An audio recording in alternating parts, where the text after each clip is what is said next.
தங்க பிள்ளைகளா அளவு பிளவுஸை வச்சு தான் முன்பக்கம் வெட்டிட்டேன். பாப்பீங்களா நூல் சுத்திட்டேன். இதுமா அதே கலர் தான் நூலும் எடுத்துக்கிறோம். அம்மாவுக்கு கண்ணு தெரியாது, அதனால கண்ணாடி போட்டானே ஜில்லுண்டு ஆயிடுச்சு. லைனிங்கையும் ரெண்டு பீஸையும் ஒன்றா வச்சிருக்கேன் பாருங்க. கம்மி தையல் போட்டுக்கணும்.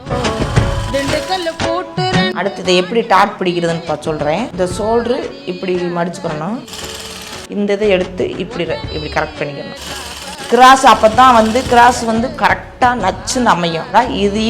இதையும் இப்படி பிடிச்சி இந்த மாதிரி ஷேப்பாக வந்துடும். அடுத்து என்ன பண்ண போகிறோம்னா பட்டி பீஸ் தைக்க போகிறோம். இது லைனிங்கு, இது பட்டி பீஸு. இந்த ரெண்டையும் இப்படியே ஒரு அடி அடிச்சுக்கிறோம். இந்த பீஸையும் இந்த மாதிரி வச்சு இணைக்க போகிறேன். இது பின்பக்கத்து பீஸ். அம்மா ப்ளவுஸை ரெடி பண்ணிட்டேன், எல்லாமே ஜாயின் பண்ணிட்டேன். கிராஸ் பட்டிலாம் கரெக்டாக வந்துருச்சு. அழுத்தெல்லாம் நெக்கெல்லாம் ரவுண்டுக்கு கரெக்டாக இருக்கணும்.